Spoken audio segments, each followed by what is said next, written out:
What is feminism? I think the most common definition is the social, political, and economic equality between the sexes. So according to that definition, I would definitely identify as a feminist. Okay. Yeah, in general, I agree with that definition. I believe that we should not be discriminated unfairly on the basis of sex, if I had to add any addition to feminism. I would agree with all that, and then I would also add on just kind of adding more cultural currency to just female spaces, women's interests, and just women's proclivities in general. That last, good if that's what it were, but I actually think feminism does the opposite of that in practice. And frankly, going all the way back to the beginning of feminism in the 18th century, probably my definition of feminism would be Gloria Steinem's definition. She was the very famous feminist of the second wave, which is that a woman needs a man like a fish needs a bicycle. Feminism is the idea that men and women are not complementary, they're not different and helpful to one another, but they're identical and indiscernible. That there are some superficial differences. You ladies might be a little prettier perhaps than I am, but all in all, we're basically exactly the same. And I don't think that's true. I think it's a false view of human nature, and I think it's harmful to everybody, and especially harmful to women. Right. I've worked with Gloria Steinem's company, Women's Media Center, for like 4 years back in college. My condolences. And obviously that's like a more crass interpretation of, I think, what she meant by that, which I think is more so, she's more so characterizing the fact that women in general, when they're taught how to self-actualize, it's typically tied to contingency on a man and getting married and starting a family, versus men, when they're told the ways to self-actualize, it doesn't necessarily require a woman. So obviously her saying a woman needs a man the way a fish needs a bicycle sounds crass and like she's being a bit misandrous, and obviously some radical interpretations may take it that way. But I think what she's trying to say is that women, you can like define yourself and your career and your potential outside of simply marriage and children. What do you mean by the phrase self-actualize? Just like live up to your potential, use your rational faculties, use the design of your potential in your brain. I agree that I want to live up to my highest potential. I want women to live up to their highest potential. I want total human flourishing.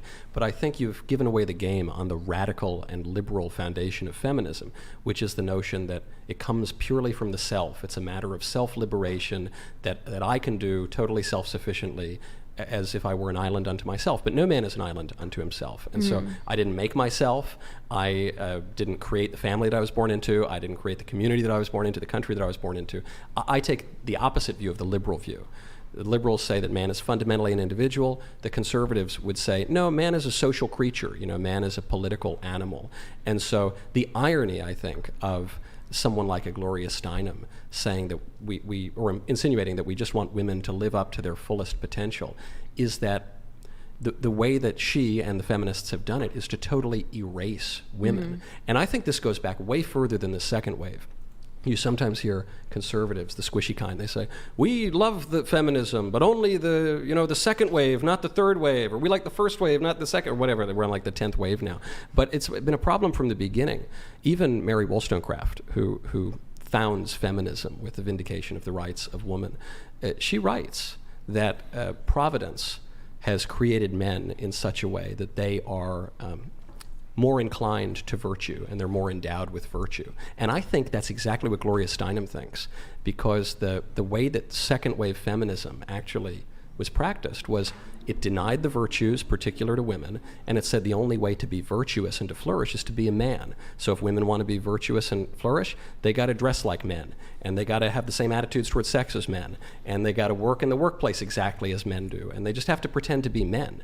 But I think that's very disrespectful to women and harmful to them, because if a woman tries to be a man, she's always going to fail. Just look at the Penn swim team now when the men compete against the women swimmers and defeat them. This is why some feminists wisely are turning against the transgender ideology.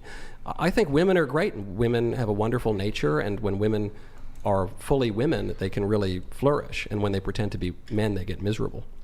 I think what a lot of feminists would push back on or worry about is this idea that we have ascribed gender to certain things that are kind of agendered. So for example, when it comes to the workplace, the idea that like, oh no, a woman must stay at home, going out and working is a man's job, seems to be something that a lot of people have contention with, because it seems like, I'm not saying that women don't have a place at home taking care of children, but it doesn't seem like it should necessarily be limited to just that. So for example, even like throughout history, you still have women who despite taking care of home, also have like side jobs or side hustles or stuff like that to help contribute to the family. So I think this whole idea that's like, oh no, like women are just trying to be men. Sometimes I wonder, oh no, we are just saying that this is for a man to do, even though it seems like there's more opportunity for women to participate in those arenas as well. I think you've just made my point, though, which is that you say throughout history, including long before feminism ever came onto the scene, women did plenty of things, you know, in addition to just being barefoot and pregnant in the kitchen, right? They were involved in their community. They had side hustles, as you put it. So they did all these things. I mean, I think of the most famous anti-feminist American of the 20th century. It was Phyllis Schlafly. Phyllis Schlafly had 6 kids. She was a housewife. She said the only person whose permission she needs for her political activism is her husband's, which irritated feminists to no end. She's one of the most important political figures of the whole century. She single-handedly killed the Equal Rights Amendment, traveled all over the country, one of the most vaunted figures in the American right.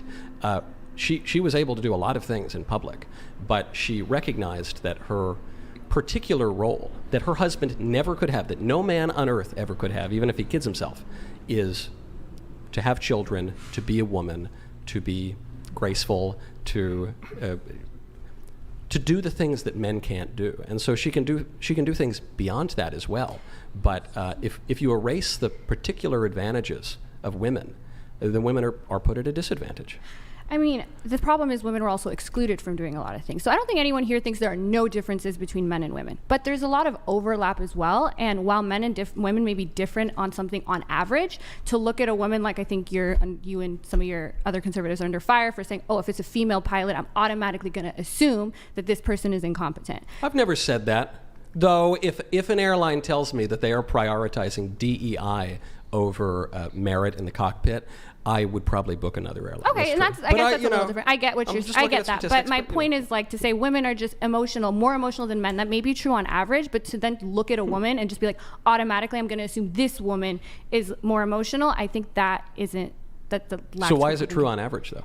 It may be true on average because we're different. I've never said we're not different, right. But the problem is to say we're different and then put us into categories and be like, there can be no overlap. Women have to do this role and men have to do this role. That's, I think, what feminism is pushing back on. What you're arguing for is a kind of feminism that says, actually, all the differences between men and women, it's totally true in the aggregate, in these two different types.